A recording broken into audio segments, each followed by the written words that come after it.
Psachim, Daf Kuftet, Amud Aleph. Nous étions en train de parler des enfants. Faire ce qu'il faut pour pas que les enfants dorment pendant le Seder, parce que c'est Veigata le Binchai, tu apprendras ton fils. C'est une mitzvah de lui apprendre Yetziat Mitzrayim, le Sipur d'Yetziat Mitzrayim, etc. Alors, deuxième ligne. Amoual aval Rabbi Akiva. Ils ont dit sur Rabbi Akiva, Shaya Mechalek Klayot Veigozim. Il donnait aux enfants des Klayot, donc du blé grillé, Veigozim, et des noix, les tinokot aux enfants. Il faut sauter vers Erev Pessah, parce que c'était pas Erev Pessah, c'était l'El Pessah.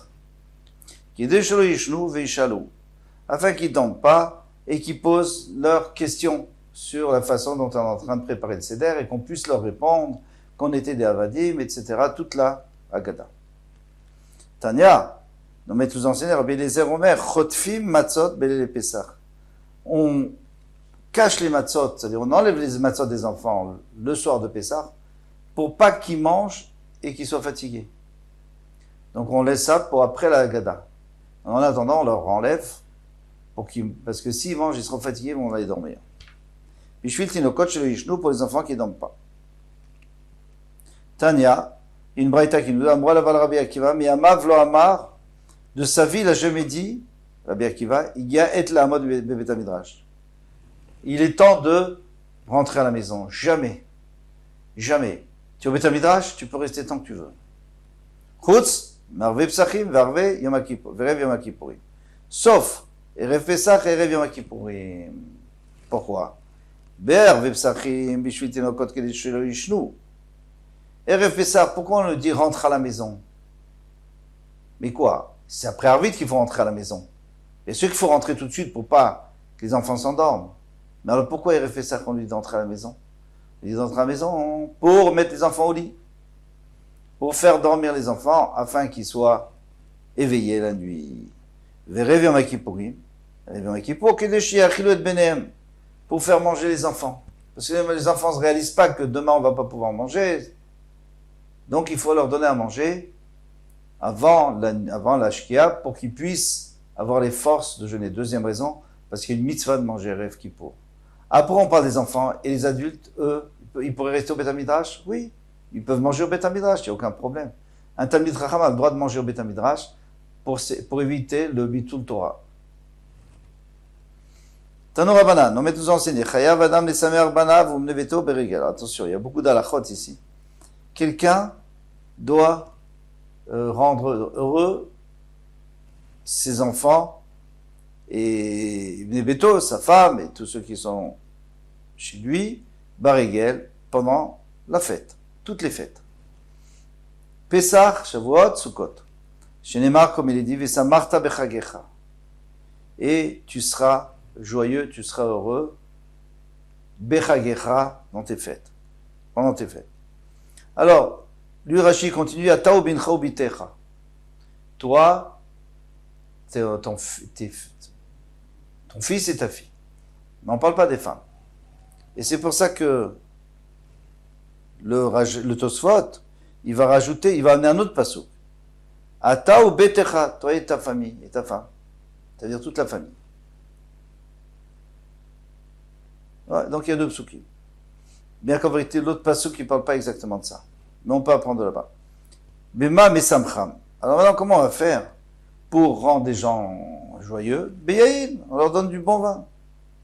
Rabbi Omer Anashim, Rabbi Oda dit d'accord, les hommes, Beraouilahem, ce qui leur convient, c'est quoi? C'est du vin. Venashim et les femmes, Beraouilahem, les femmes aussi, il faut leur donner ce qui leur convient, c'est pas du vin. Anashim, Beraouilahem, Beyaïn, les hommes, c'est avec du vin. Venashim et Maï, avec quoi? Tane Rav Yosef, Bebavel, en Bavel, Bebigde Tzivonim. Des habits de couleur, on leur achetait des beaux habits pour les fêtes. Et ça les rendait heureuses. Beretz Israël, Bebigde Pishtan, Megouatsim. En Eretz Israël, des habits en lin repassés. Et pourquoi pas en Bavel, des habits en lin repassés? Tout simplement parce qu'en Bavel, ils ne savaient pas le faire. Ils n'avaient pas la technique. Peut-être que l'eau aussi était différente. Donc, en tout cas, les habits en lin, ils n'étaient pas très beaux. Donc, ils n'étaient pas très nets et très propres, etc. Et surtout pas très bien repassés. Donc, là-bas, on préfère autre chose. Tania Rabbi Yehuda ben Betera Omer Bisman Shevet Hamikdash Kayam. Rabbi Yehuda ben Betera dit au temps du Bet Hamikdash. En simcha et la berasa. On sait que la simcha ne vient que par la viande. Shenemar vezavarta shlamim ve'achalta sham. Et tu feras des sacrifices et tu mangeras là-bas. Vesamarta lifnei Hashem Elokecha. Tu seras heureux et joyeux devant Hashem. Pourquoi?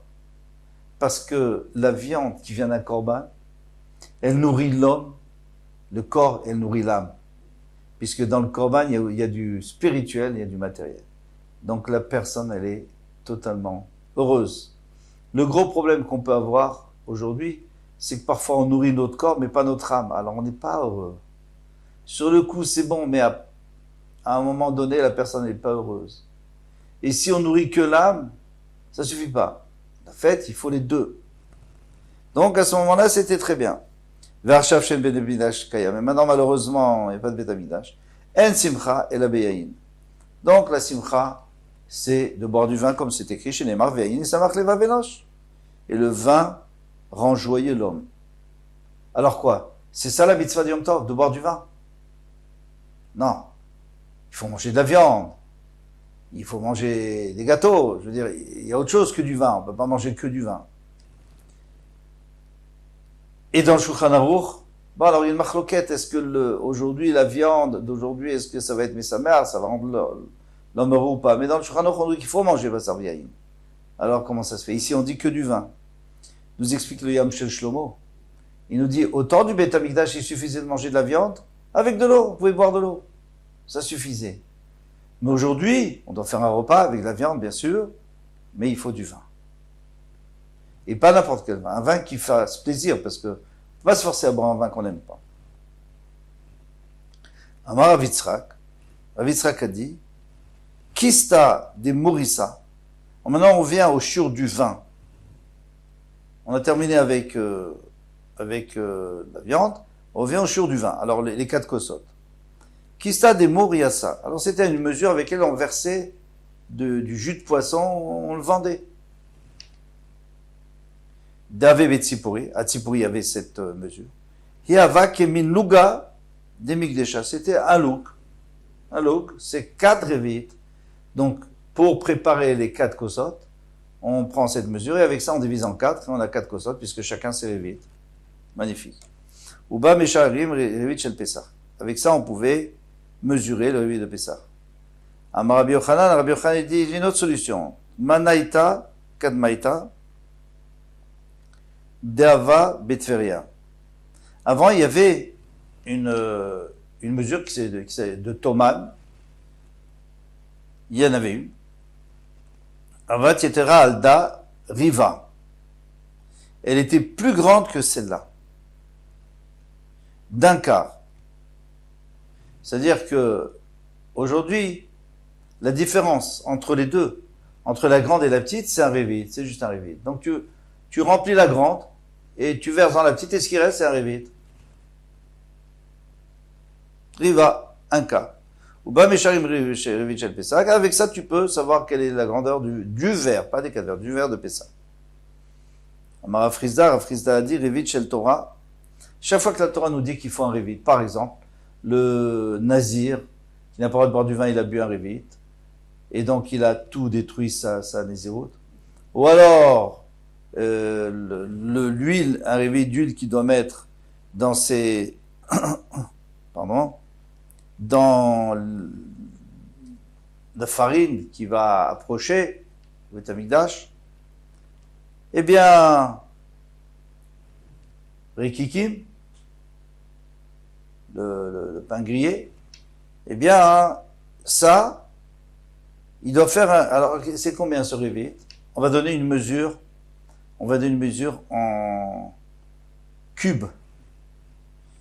Etzbaïm, donc 2 doigts, al etzbaïm, sur 2 doigts, donc 2 doigts déjà, 2 doigts carrés. Après, on va faire des calculs. Beroum etzbaïm, et la hauteur, c'est un peu plus, donc c'est un cube qui n'est pas exactement exact. Etzbaïm vechatzi etzba vechomesh etzba.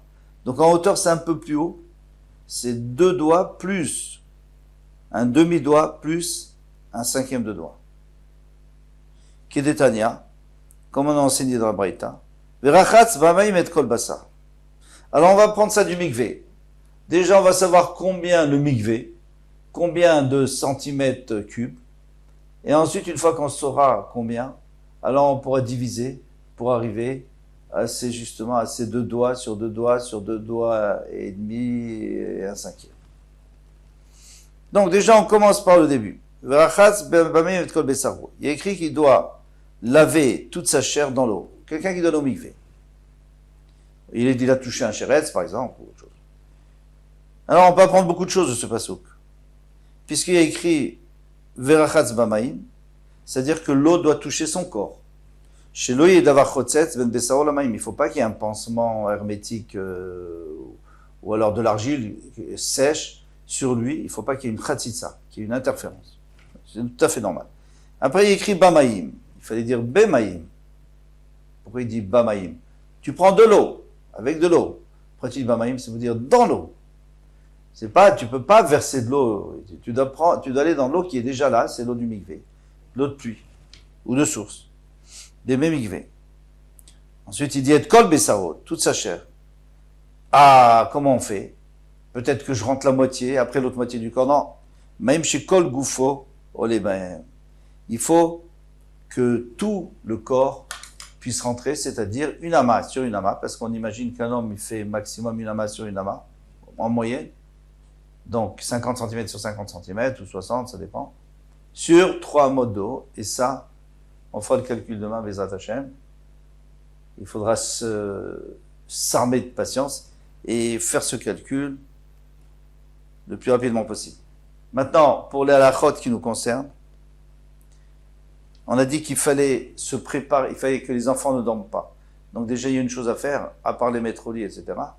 C'est de les pour qu'ils se reposent avant, c'est de préparer la table avant le Seder. On a déjà vu ça, on revoit, pour que ça soit tout prêt quand on revient du Beth Knesset, et qu'on puisse se mettre à table. Deuxièmement, il faut avoir le plaisir. Quel est le plaisir? Alors, au temps du Beth Amidash, c'était Bassar, la chair des corbanotes.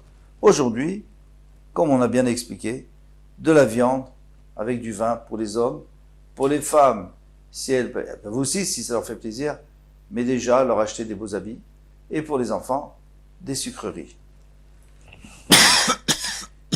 Pardon. Et ne pas oublier les orphelins, les veuves, les pauvres, qui n'ont pas ce qu'il leur faut, ne pas les oublier, ou les inviter, ou leur donner ce dont ils ont besoin, parce que celui qui aimait sa mère, celui qui se rend joyeux lui-même tout seul, ça s'appelle qu'il pense qu'à lui. S'il pensait à la mitzvah de Vesamarta Bechagecha, alors la première chose à faire, c'est de donner aux autres. C'est d'être sûr que ceux qui n'ont pas la possibilité puissent se réjouir. Alors, encore une fois, ou leur donner, ou les inviter, pour qu'ils soient eux aussi heureux. Kol Touf.